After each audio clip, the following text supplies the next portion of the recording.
Hello guys, எப்படி இருக்கீங்க? Welcome back to my channel. இந்த வீடியோவில் நம்ம ஒரு அனிமே சீரிஸ் தான் பார்க்க போகிறோம். இந்த சீரிஸோட பேர் என்ன தெரியுமா? வின்லேண்ட் சகா. பேர் நல்லா இருக்குல்ல? இந்த வின்லேண்ட் சகாவோட அனிமேவை இன்றைக்கி நம்ம பார்க்க போகிறோம். இந்த அனிமேவோட ஸ்டோரி என்னென்னா, நம்ம ஹீரோ இருக்கான், அவன் பேர் தாஃபின். அவனோட அப்பா தாஸ். அவர் பெரிய போர் வீரர். ஆனால் அவருக்கு போர்னாலே சுத்தமாக பிடிக்காது. அதாவது முதல்ல பிடிக்கும், அப்புறம் பிடிக்காது. அப்போது அவர் போர்லேருந்து தப்பிச்சு வந்துடுவார்.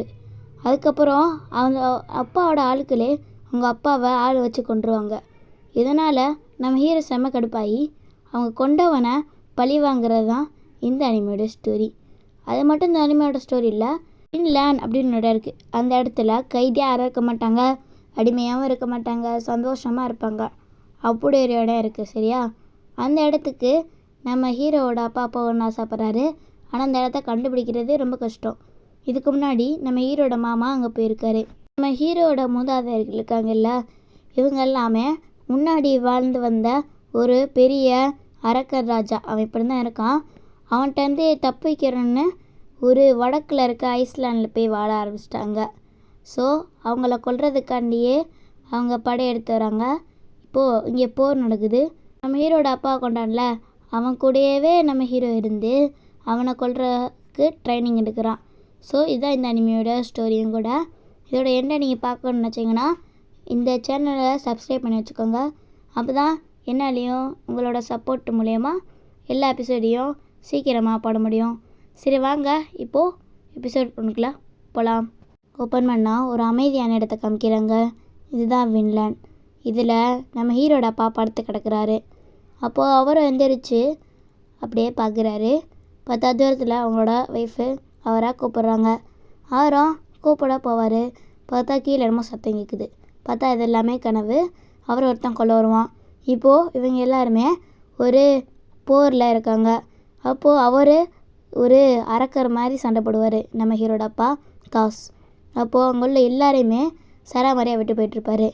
அப்போது ஒருத்தன் நம்ம தாஸ் கிட்ட, இப்போது எவனோ வரான்னு நினைக்கிறேன் அப்படின்னு சொல்லுவான். ஆமாம், அது அவன் தான் அப்படின்னு அவனும் சொல்லுவான். சரி, அந்த முட்டா பெண் தானே, நான் பார்த்துக்கிறேன் அப்படின்னு அவன் சொல்லுவான். ஆனால் நம்ம ஹீரோட அப்பா அசால்ட்டாக போவார். சரி, நீ ஜெயிச்சிட்டு வா, நீ தனியால் தானே அப்படின்னு பார்ப்பாரு. பார்த்தா அவங்க எல்லாரையும் போட்டு அசால்ட்டாக வெட்டி எல்லாரையும் வீசிட்டு போயிட்டுருப்பாரு நம்ம ஹீரோட அப்பா தாஸ். அப்புறம் கடைசியாக ஒருத்தட்ட வருவான், அவனையும் அசால்ட்டாக முடிச்சுட்டு போயிருப்பார்.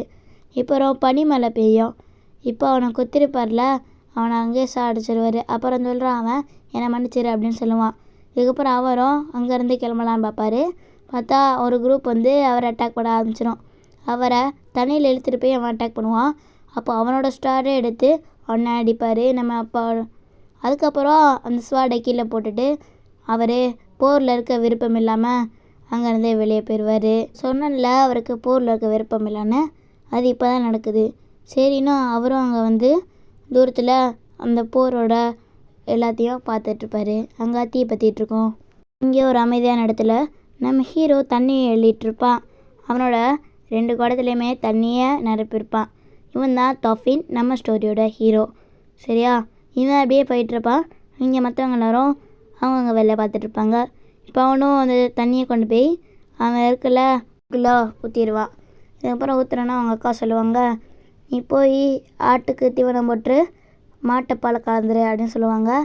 இவனை போய் மாட்டுப்பாலை கறந்து கொண்டு போய் தூக்க முடியாமல் தூக்கிட்டு போயிருப்பான். அப்போ கையை ஊற்றிட்டு பார்த்தா அங்கே கடலை பார்ப்பான். அப்படியே ஒரு 5 நிமிஷம் அந்த கடலை பார்த்துக்கிட்டே இருப்பான். அந்த கடலை தாண்டி என்ன இருக்கும் அப்படின்னு அவன் ஆசைப்பட்டு பார்த்துட்ருப்பான். ஹீரோட மாமா சொல்லுவார், மார்க்லேண்டை விட்டு வந்ததுக்கப்புறம் நாங்கள் திருக்க போனோம். நாங்கள் ஒரு பசுமையான இடத்த பார்த்தோம். அது ஒரு புதிய கண்டா. அங்கே நாங்கள் போனோம்.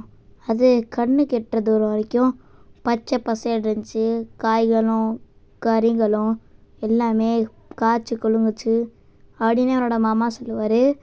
அப்புறம் சொல்லுவார், அந்த இடத்துக்கு நான் வச்ச பேர் வின்லேண்ட். இப்போது எப்படி இருக்குது இந்த ஸ்டோரி அப்படின்னு சொல்லுவார். ஆமாம், இது உண்மையில் நடந்ததா அப்படின்னு கேட்பாங்க. ஆமாம், இது உண்மையிலே நடந்தது தான், நாங்கள் போயிருக்கேன். அங்கே ஒரு பழங்குடிய மக்கள் இனத்தை வந்தாங்க. அவங்க பாஷை எனக்கு புரியலை, ஆனாலும் நாங்கள் நண்பர்களாயிட்டோம் அப்படின்னு சொல்லுவார். இது கேட்டு நம்ம தாஃபின், நீங்கள் பெரிய ஆள் தான் அப்படின்னு சொல்லுவார். அப்போது அவரோட தலையில் மட்டும் இருந்தால் இறகு தொப்பியை பார்த்து இதுதான் அந்த மாவீரனுக்கான அடையாளம் அப்படின்னு சொல்லுவார். இதை பார்த்து தாஃபினும் நீங்கள் பெரிய ஆள் தான் தாஃபிமா அப்படின்னு சொல்லுவார். இதுக்கப்புறம் அவரும் சரி நீனும் அப்படி தான் வர அப்படின்னு அவர் சொல்லுவார். நீங்கள் எல்லோரும் இல்லை நீங்கள் போய் சொல்கிறீங்க, அங்கே நிறைய மிருகங்கள்லாம் இருக்குமே, அதை தாண்டி போனால் எதுவுமே இருக்காது அப்படின்னு தான் என்னோடய அப்பா சொன்னார் அப்படின்னு சொல்லுவார். இல்லை அப்படின்னு தான் இருக்கும், நான் எவ்வளோ பெரிய ஆளுன்னு தெரியுமில்ல அப்படின்னு அவர் சொல்லுவார். நீங்கள் நம்பாட்டி என்ன தாஃபி நம்போம் அப்படின்னு சொல்லுவார். நான் நம்பிட்டேன் அப்படின்னு அவனும் வம்பிழுத்துட்ருப்பான். இதுக்கப்புறம் தாஃபின்ட்டு இங்கே பாரு, சரி நீ என்ன நம்புறீல அப்படின்னு கேட்பாங்க. ஆனால் அவன் விளையப்பாவான், நீ நம்ப மாட்டியா அப்படின்னு செம்ம டென்ஷன் ஆகுது. அதுக்கப்புறம் ஆமாம் என்னோடய அப்பா ஒரு மாவீரன் தான், ஆனால் நீங்கள் ஒரு மாவீரனான்னு தெரில அப்படின்னு சொல்லுவான். சரி நேரமாச்சு எல்லோரும் வீட்டுக்கு கிளம்புங்க அப்படின்னு என்னோடய அப்பாவும் அவங்க எல்லாரையும் வீட்டுக்கு அனுப்பி வச்சிடுவான். இப்போது நம்ம தாஃபின் மட்டும்தான் வீட்டில் இருப்பான். அப்போது ஒரு சிலங்கு அடிமை ஒருத்தன் அங்கே போய்ட்டுருப்பான். இங்கே வீட்டில் எல்லோரும் உட்காந்து பேசிகிட்ருப்பாங்க. ஆமாம் ஏதோ போர்லாம் நடக்க போதாமே, நீங்கள் போர்லேருந்து ஓடி வந்து ரொம்ப நாளாச்சு அப்படின்னு பேசிகிட்டு இருப்பாங்க. ஆட்டுக்குட்டியை 2 கூட்டிகிட்டு வந்திருப்பாங்க. ரொம்ப கொழுந்துட்ருக்கு. அப்புறம் எனக்கு தெரிஞ்சு பனி புயல் வரப்போகுதுன்னு நினைக்கிறேன் அப்படின்னு எல்லோரும் பேசிகிட்டு இருப்பாங்க.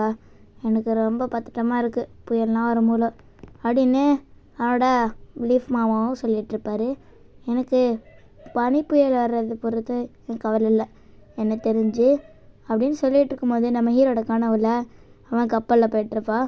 அங்கே பாருங்கள் பெரிய இது வந்துட்டுருக்கு அப்படின்னு சொல்லுவான். காலையில் நம்ம ஹீரோட அக்காவும் நம்ம ஹீரோட அப்பாவும் அந்த இடத்த க்ளீன் பண்ணிகிட்ருப்பாங்க. இந்த க்ளீன் பண்ணுறதே செம்ம கடுப்பு தான் அப்படின்னு அக்காவும் கேட்டுட்ருப்பாள். அதுக்கப்புறம் அவளும் இங்கே விழுந்துருவா. கீழே பார்த்தா அவங்களுக்கு எதாவது ஆயிடுச்சா அப்படின்னு தாஸ் கேட்பாரு. இல்லை இங்கே என்னமோ இருக்குது அப்படின்னு அவளும் தோண்டுவா. தோண்டிகிட்டே இருப்பா. அப்புறம் தோண்டி முடித்தோடனே நைட்டு வந்து அந்த அடிமை அவன் அங்கே தான் கிடப்பான். இவனை பார்த்தோன்னே அவனை அவங்க அப்பா காப்பாற்றணும்னு நினைப்பாரு. இங்கே நம்ம ஹீரோ இருக்கான்ல அவன் லீஃப் மாமா கிட்ட நீங்கள் உண்மையை சொல்கிறீங்களா போய் சொல்லிடலாம், உண்மையை சொல்லிடலாம் போய் சொல்லிடலான்னு மாற்றி கேள்வியை கட்டிகிட்ருப்பான்.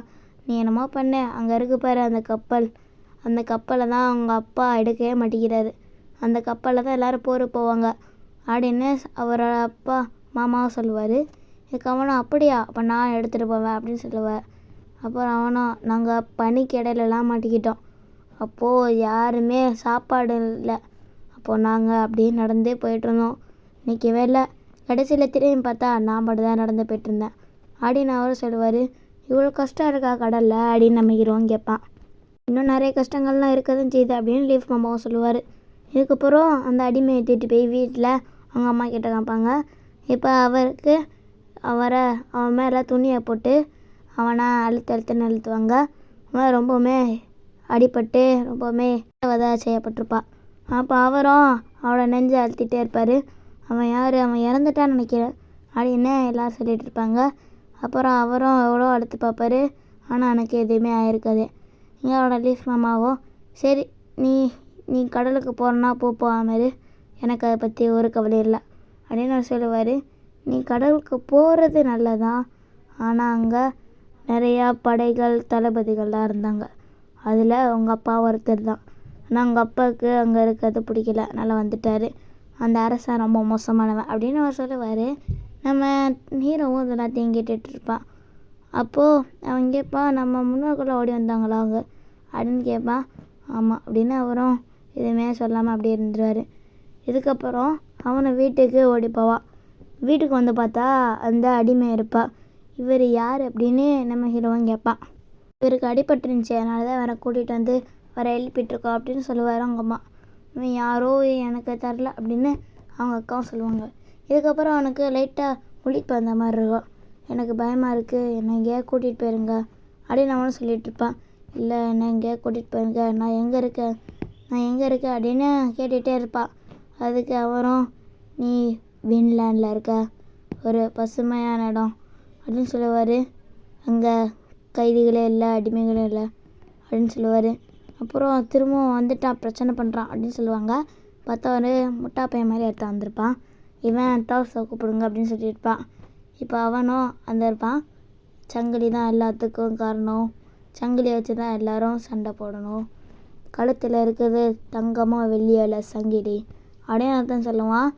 அப்போது அங்கே உள்ள 2 பேருக்கு, நீ தானடா என் தம்பியோட கை வெட்டின, நீ தானடா தம்பியோட காலை வெட்டின அப்படின்னு 2 பேரும் சண்டை போட ஆரம்பிச்சிடுவாங்க.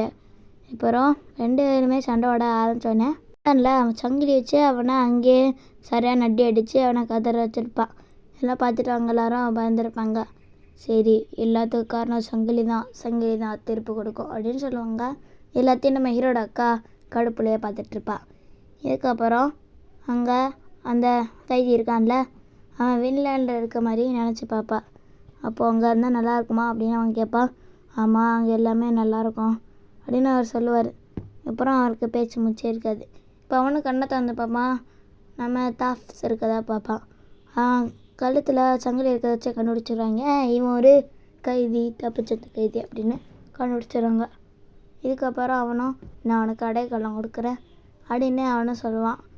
இதுக்கப்புறம் அவனும் இங்கே யாரே வந்துடுவான். அப்புறம் நான் உனக்கு எத்தனை ஆட்டுக்கு இவனை வாங்கினேன் அப்படின்னு கேட்பாங்க. 2 ஆடு அப்படின்னு அவன் சொல்லுவான். நான் உனக்கு 4 ஆடு தரேன், இவனை என்கிட்ட கொடுத்துரு அப்படின்னு அவன் சொல்லுவான். தர முடியாது அப்படின்னு அவனும் சொல்லுவான். சரி, நான் உனக்கு 4 ஆடு தரேன்னு சொல்கிறேன்ல அப்படின்னு கேட்பான்.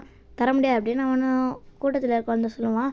சரி, நான் இதோட 2 மடங்காக கேட்டேன்னா அப்படின்னு அவனும் கேட்பான். சரி, நான் கொடுக்குறேன் அப்படின்னு சொல்லுவான். இந்த சாக போகிற ஒருத்தனுக்கு நீ 8 ஆடு தரப்போறியா, நீ ஒரு முட்டாள் அப்படின்னு சொல்லிட்டு அவனும் அங்கேருந்து கிளம்பிடுவான். இதுக்கப்புறம் அவரும் அவனை 8 ஆட்டு கொடுத்து அவனை வாங்கிடுவார். இது எல்லாத்தையுமே நம்ம ஹீரோ பார்த்துட்டு தான் இருப்பான். இதுக்கப்புறம் அவனோட அக்கா அவங்க அப்பா திட்டிகிட்டு இருக்கான். அவனை செத்துட்டா, அவனுக்கு போய் 8 ஆட்டு கொடுத்து வாங்கியிருக்கீங்களே அப்படின்னு அவங்க அப்பாவை அவள் திட்டிகிட்ருப்பாள். அவரும் சரி விடு அப்படின்னு சொல்லிகிட்ருப்பார். இந்த இடத்துலையே இந்த எபிசோட் முடியுது.